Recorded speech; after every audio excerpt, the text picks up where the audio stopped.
et demi. Entre vous et nous, Avec Cyril. Bonjour et bienvenue entre vous et nous tous les vendredis de midi et demi à 13h avec nos experts et expertes de la région. Aujourd'hui, parce qu'elle a beaucoup à dire, une seule experte, Vanessa Moret, bonjour. Bonjour Cyril. Notre experte immobilier, on va justement parler immobilier avec vous, de Néo Immobilier d'ici quelques instants. On va parler aujourd'hui... De la négociation. Et ça c'est gros dossier. Thème intéressant, gros dossier. Gros dossier, la négociation, Néo Immobilier, c'est maintenant.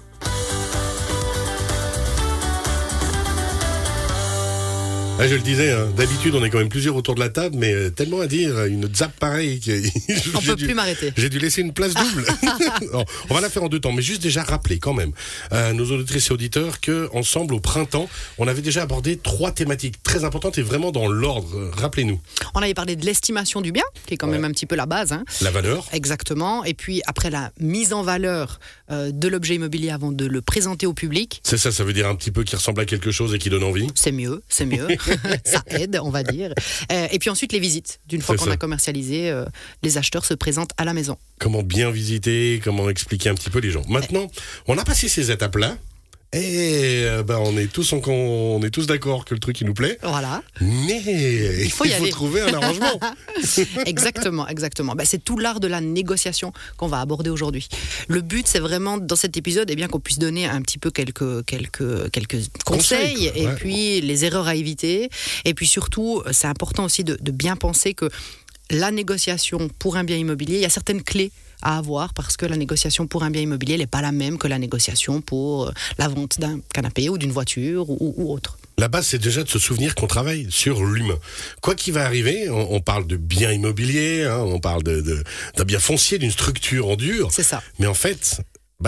c'est entre plusieurs personnes que ça se passe. C'est ça. Et justement, toute cette partie émotionnelle, toute cette partie sentimentale, l'écoute aussi, et puis la prise en considération des éléments qui font que je décide d'acheter ou je décide de vendre, parce que respectivement. Il se peut aussi, et on va parler un petit peu de mise en concurrence d'ailleurs, c'est important, très très important. Alors à quoi on doit penser à la base ? Comment ça commence cette négociation ? Alors, tout d'abord, et le conseil qu'on peut donner et qu'on donnera toujours, c'est que, et on en a parlé lors de l'estimation, il faut démarrer la commercialisation au juste prix. C'est-à-dire que le prix de vente affiché pour le bien immobilier, l'appartement, le terrain, la maison, la villa, il doit être juste. Comment il est juste ? Vous avez fait confiance à un professionnel de l'immobilier, vous avez un prix qui est basé sur certains éléments, on en parlait. Des vrais éléments, c'est du concret. Exactement. C'est pas juste, j'ai regardé, le voisin, il a à peu près la même baraque, voilà. Je me dis que ça va faire la même chose.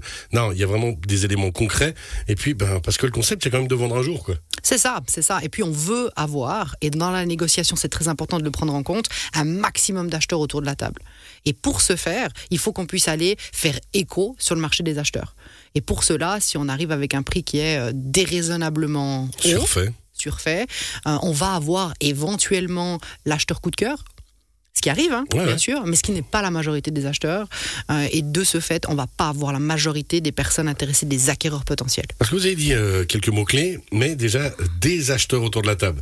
Parce que c'est la loi de l'offre et de la demande. C'est ça. Et s'il y a personne, et puis si on se regarde le blanc dans les yeux, ça devient plus compliqué de négocier le bien à la hausse ou respectivement de pas trop tirer vers le bas, alors que s'il y a vraiment beaucoup de monde qui sont intéressés par le bien immobilier... Exactement. Ça va aussi garantir, on va dire, peut-être pas 100%, mais en tous les cas, tendre vers une garantie très forte d'obtenir le prix affiché. Demandé. Et ça, c'est aussi un petit peu dans la tête des gens et les us et coutumes faisaient qu'on avait tendance un petit peu à aller afficher haut en se disant, de toute façon, je vais devoir négocier, donc il faut que je garde un prix haut. C'est plus le cas aujourd'hui. Aussi parce que la plupart des acheteurs ont accès à la majorité des biens sur le marché. C'est ça. Ils comparent, ils ont des outils de comparaison qui sont extrêmement bons. Merci Internet. Voilà, et si on est même un tout petit peu aguerri, on n'a pas besoin d'avoir une licence en informatique pour comprendre comment ça fonctionne. On peut très vite aller voir ce qui se passe sur le marché, les prix du marché. Et quand on est clairement au-dessus, l'acheteur passe assez vite sur votre annonce. Du coup, ça veut dire qu'il s'y intéressera même pas. Non. Et on perd des potentiels clients tout le temps. Là, on évite aussi, parce que la majorité des acheteurs incluent aussi des timides qui n'osent pas faire d'offres à la baisse, donc de base se disent « ce n'est pas dans mon budget, je n'y vais pas ». J'aime pas négocier, c'est pas mon kiff. C'est ça. Et puis il y a aussi les acheteurs aguerris, ceux qu'on parlait, donc qui sont renseignés, etc. et puis qui ont la possibilité de comparer régulièrement les biens entre eux, et ceux-là aussi, on doit leur donner la possibilité d'avoir accès à un bien qui est au prix du marché. Bon, alors concrètement, ensuite La mise en concurrence, parce que c'est ce dont on parlait, en attirant plusieurs acheteurs intéressés, il va y avoir éventuellement la possibilité d'ouvrir une discussion. Là, on parlait de la confiance que vous avez accordée en une agence que vous avez mandatée, et là, le rôle de l'agent, il est très très important. Donc faites-lui confiance, ça c'est aussi un des conseils qu'on donne, faites confiance à votre agent. Il faut le laisser négocier. Ouais. Lorsqu'on avait évoqué le thème des visites, on parlait beaucoup de qui fait ses visites, qui donne à faire ses visites à un agent. Aujourd'hui, en tout cas chez nous, c'est à peu près 50-50. 50% des vendeurs font leur propre visite, donc rencontrent l'acheteur. Ouais. Et là, le conseil qu'on redonne encore une fois aujourd'hui, ne vous pressez pas, ne négociez pas votre bien lorsque l'acheteur est présent chez vous, si vous faites vous-même vos propres visites. Et lorsque l'agent a bien fait les visites, là ça peut être différent. Faites-lui confiance, laissez-le gérer. Lui, il va réussir un petit peu à désamorcer ce sentiment, cette émotion. Il y a des tips, il y a des habitudes. Exactement. Et puis si moi je suis propriétaire de mon bien, forcément qu'il y a ce petit côté émotionnel qui potentiellement va pouvoir être décelé par l'acheteur. De nouveau comme quand on fait la visite. Exactement, c'est exactement ça. On en parlait pendant la visite. Ne nous pressons pas, écoutons, restons ouverts et puis passons la main à l'agent. Parce que justement, si on se précipite et que l'acheteur le ressent, au niveau de la négociation, il sait qu'il a déjà plus de pouvoir. C'est ça. Et afin d'avoir un maximum de monde, comme on en parlait, il faut être ouvert et flexible, c'est-à-dire il faut accueillir tout le monde. Lorsqu'on a la chance d'avoir un bien avec une forte traction, comme on l'appelle, on a potentiellement plusieurs acheteurs qui viennent en même temps, on organise ce qu'on appelle des portes ouvertes. Ouais. Faisons-le. Ça, c'est très intéressant. Ça, c'est intéressant.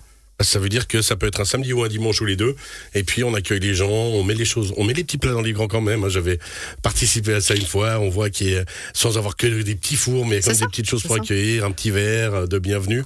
Et puis l'avantage, c'est que on peut avoir plusieurs personnes à la suite. Et puis j'aimais bien aussi l'idée que vous disiez par rapport au type d'acheteur, parce que on peut avoir un look peut-être qui nous convient pas, mais en fait simplement parce qu'on aime être différent, mais ça veut pas dire qu'on n'a pas le pouvoir d'acheter. Exactement, on va parler du pouvoir d'achat, un petit peu de tous ces éléments qui font qu'on va pouvoir, si on a l'occasion, et c'est un petit peu le scénario idéal, choisir son acheteur, eh bien ça va se baser aussi sur certains éléments. Donc ces visites, ces portes ouvertes, cette flexibilité, ce temps à mettre à disposition, il est important. En tant que vendeur, pensez-y, et puis ouvrez la porte, ou laissez... La porte ouverte, justement. Ouverte. Puis c'est sympa, ces portes ouvertes, ça met une jolie ambiance. On fait une toute petite pause musicale, si vous êtes d'accord Vanessa, et on revient pour développer alors ce concept de visite, comment on peut bien l'organiser, et puis la suite de la négociation. Vous êtes d'accord ? Ça marche. À tout à l'heure. Entre vous et nous, avec Cyril. Deuxième partie de votre émission de conseils et de services du vendredi avec une experte aujourd'hui parce que le thème est vaste à développer. Vanessa, on rappelle de Néo Immobilier, notre experte immobilier. On parle aujourd'hui de la négociation. Alors on a fini la première partie d'émission en parlant des portes ouvertes. Est-ce que vous vouliez rajouter quelque chose ? On parlait d'un accueil de qualité. Il y a peut-être aussi un rythme quand même parce que porte ouverte c'est bien, mais est-ce qu'on doit mettre un rythme ? Est-ce qu'on met des horaires ou est-ce qu'on laisse un petit peu puis comment on gère les gens ? Alors effectivement, la porte ouverte, ça peut être généralement une simultanée. Donc vous pouvez accueillir plusieurs personnes en même temps. Personnellement, après ça c'est votre agent qui le décidera. Moi j'aime bien avoir chaque quart d'heure quelqu'un qui arrive. Okay. On prend le temps avec chaque personne. Et si c'est le vendeur qui fait les visites, pareil. N'accueillons pas tout le monde en même temps. Laissons un petit peu de place. Un petit peu de place pour prendre le temps. Puis de nouveau, que ce soit bien présenté, que ce soit propre, que ce soit nickel, pour donner envie. La négociation ensuite, on rentre dans le vif du sujet maintenant. Alors on le disait tout à l'heure, et c'est vraiment un point de base, il ne faut pas se presser. Ouais. C'est-à-dire que quand on a la possibilité de rentrer en négociation, il y a déjà une discussion qui va s'imposer. Donc c'est très très bien. Il faut laisser à votre agent aussi la possibilité de comprendre l'acheteur, de comprendre son fonctionnement, parce que on veut avoir une offre au prix et vendre au prix, mais il se peut aussi qu'on ait une offre qui soit plus basse que le prix affiché. Et il faut justement savoir s'adapter puis accepter. Exactement. Et là, votre agent fait la différence. C'est-à-dire qu'il y a un moment donné, votre acheteur, il va vous faire une offre sur certaines bases que vous ne connaissez peut-être pas. La base, généralement, d'une offre à la baisse, c'est soit une question de budget, soit une question d'appréciation du bien en disant « je pense que ce bien vaut moins, donc j'offre moins ». Lorsque c'est ce cas-là, on a plusieurs moyens de levier pour faire modifier ça. Mais lorsque c'est une question de budget, il y a une chose qui est très très importante à prendre en compte, c'est que le financement d'un acheteur peut arriver par plusieurs biais. Si l'acheteur s'est fait conseiller par une seule banque, par exemple, il se peut, et c'est nécessaire, de lui proposer, c'est le rôle de l'agent, d'aller lui proposer de voir un petit peu ce qui se passe au niveau d'autres banques. Du marché bancaire, effectivement, et de le mettre en contact là avec un conseiller en financement, un professionnel. Ça, je le dis, c'est important. Essentiel parce que justement, il y a des banques, selon certains éléments, qui vont accepter certains financements et d'autres qui vont pas parce que de nouveau, c'est la structure de la banque proprement dite qui fait que, ma foi, l'organisation dira que la banque X va accepter, la banque Z pas. Absolument. Et on en parlait lors de l'estimation. La valorisation du bien immobilier, elle est faite de manière différente selon la banque. Et c'est pour ça que chez nous, on utilise plusieurs logiciels bancaires, ce qui nous permet d'avoir accès à véritablement tous les types de valorisation de toutes les banques. C'est ce qui nous permet aussi d'être au juste prix et donc d'avoir la possibilité d'augmenter la capacité financière éventuelle d'un acheteur qui aurait été voir qu'une seule banque en lui en proposant d'autres. D'où l'importance, vous le disiez, du conseiller financier. Juste en 2 mots, son rôle, son fonctionnement. Accompagner l'acheteur. Fluidifier en fait les étapes qui vont être de je monte un dossier, je toque à la porte de la banque et puis je demande un financement. Tout ça, c'est des étapes qui ont l'air simples, mais qui sont relativement prenantes au niveau de l'énergie et de la compréhension aussi. Et puis après, il y a toute la partie avantage, c'est-à-dire que votre conseiller financier, on ne se le cache pas, il amène du volume aux banques, il a des tarifs préférentiels et il peut vous offrir un panel d'offres. Il sait pourquoi il fait ce job et il sait comment ça fonctionne. Exactement. Et il a l'habitude de négocier avec la banque, ce qui n'est pas le cas de tout le monde. Absolument. Surtout, les partenariats, la négociation avec la banque et donc l'accompagnement, ce qui rassure aussi l'acheteur et ce qui permet parfois de revenir au prix de base affiché. Alors maintenant qu'on s'est blindé, on a 1000 packs de rugby prêts pour la mêlée. C'est ça. C'est quoi la suite ? Mais il peut y avoir aussi d'autres choses qui font que votre acheteur va faire une offre qui est plus basse que le prix. Donc, si le financement, le budget, la capacité financière, tout ça, c'est déjà réglé, il se peut que votre agent doive, et c'est là aussi qu'il doit y avoir des compétences, pour agrandir la part du gâteau, comme on l'appelle. Il y a des petits trucs là qui peuvent être assez intéressants. Parlons peut-être des frais de notaire, donc les frais d'achat. Ça, c'est des choses qui doivent venir obligatoires, aux frais de l'acheteur, bien évidemment, qui sont des frais qui doivent être supportés de manière cash, fonds propres. C'est pas la banque généralement qui vous prête. Puis les frais de notaire, c'est un pourcentage, c'est noté, c'est comme ça. Absolument. En Valais, on parle de 2,8-3% de frais de notaire selon le prix de vente. Et puis, ça peut être des frais qui sont inclus dans le financement global de l'acheteur. Ça peut être une chose aussi. Encore ça se prend en compte. Bam. Exactement, ça se prend en compte. Votre conseiller financier, il est là pour ça aussi, avec votre agent immobilier. On a, par exemple, une vente d'un bien meublé ou partiellement meublé. Là, pourquoi pas se dire, le vendeur reste flexible et puis il dit, moi je laisse mon matériel de jardinage, je vais peut-être laisser certains outils ou certaines choses en plus, ce qui va faire que l'acheteur va se dire, effectivement, pour ça, j'offre le prix. Ouais. J'offre le prix. Il y a une question de timing aussi, la flexibilité de la prise de possession. On peut avoir aussi un vendeur qui se dit, je suis flexible, en lieu et place de laisser prise de possession de ma maison dans les 5 mois comme on l'avait discuté au départ, je suis d'accord de la libérer dans 2 mois, par contre avec une offre au prix. C'est ça, ou alors respectivement parce que l'autre personne, l'acheteur, est tenu par quelque chose qu'il possède et puis qu'il lui faut, au lieu des 4 mois, il lui faut 6 mois. Absolument. Ça se négocie aussi. Exactement, et ça peut rentrer dans cette négociation-là. Il y en a d'autres d'éléments, on parle aussi de la reprise de dette. La reprise d'hypothèque. C'est vrai qu'actuellement, on a vécu 2 années assez particulières au niveau des taux hypothécaires. Et puis, aujourd'hui, il se peut que, je suis propriétaire d'une maison. J'ai renouvelé mon hypothèque l'année passée pour les 7 prochaines années. Pas l'année passée, c'est pas un bon exemple. Mais peut-être il y a 2 ans, voilà. J'ai un taux préférentiel. Aujourd'hui, je sais que l'acquéreur, l'acheteur, quel qu'il soit, va pouvoir se financer à hauteur, on est à peu près entre 1,9 et 2% à 10 ans, les taux d'intérêt aujourd'hui. Et moi, si j'ai en tant que vendeur une dette actuelle à 1 ou à 1,2 pendant les 5-6 prochaines années, l'acheteur est généralement très content de pouvoir la reprendre. Forcément, c'est un avantage aussi. C'est un avantage. Dans ces différents points ensuite, on est autour de la table. Qu'est-ce qui se passe ? Il faut à un moment donné se mettre d'accord. Et voilà. Et c'est vrai qu'avec tout ça, on peut toujours se dire qu'il y a quelque chose qu'on peut rajouter, mais il y a surtout, et c'est un petit peu le mot d'ordre, c'est être patient, attendre de comprendre pourquoi l'acheteur fait une telle offre, essayer de lever un petit peu des challenges, des problématiques, et surtout apporter des solutions à l'acheteur. Et ça, c'est le rôle de votre agent. Et puis après, il faut négocier. Et là, c'est la partie que certaines personnes détestent et d'autres adorent, parce que ça devient aussi un petit jeu. Ça devient aussi un petit jeu. Et puis c'est vrai que là, on peut avoir un client vendeur qui dit, moi, je fais pas de ping-pong. Il y a certains vendeurs qui vont vous dire aussi, moi, c'est mon prix affiché, rien d'autre. Là, on aime aussi avoir aussi un petit peu de flexibilité. Mais une chose qu'on dit aussi, un bon conseil qu'on donne, c'est de ne pas trop couper vite la poire en deux. On m'a fait une offre, 50% de ça, je reviens, etc. Comme ça, puis c'est tout. Exactement, et c'est tout.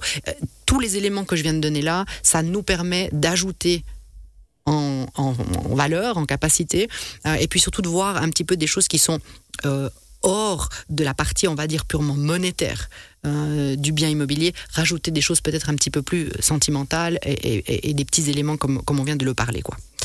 On n'est pas au souk. C'est pas la même négociation. Non. Et puis j'ai en tête une petite anecdote d'ailleurs d'une histoire qui est assez sympa. On a fait une rocade. On avait un vendeur qui cherchait un appartement plus petit, un acheteur qui devait remettre son bail à loyer. On a négocié pour que le vendeur reprenne l'appartement de l'acheteur, qui lui a pu rentrer dans la maison un petit peu plus vite que prévu, pas de problème avec son futur ex-bailleur. À l'interne. Tout le monde était content, le prix a été arrêté, prix affiché, et puis tout le monde en a trouvé son compte. Parce que toujours se souvenir, parce qu'il nous reste 30 secondes, que cet élément-là, l'immobilier, l'agent ou l'agent immobilier, c'est un réseau aussi qu'on paye, et c'est pas pour rien. Faites confiance à votre agent, le juste prix dès le départ, et surtout, ne pas se presser. On est tout bon ? On est tout bon. Merci Vanessa, on rappelle de Néo Immobilier, notre expert justement immobilier. Vous voyez, heureusement qu'on a pris que vous aujourd'hui. Ah mais... La plage était large. Si on me laisse la place, je la prends. Bon week-end Vanessa, merci beaucoup, bon week-end. Bye bye.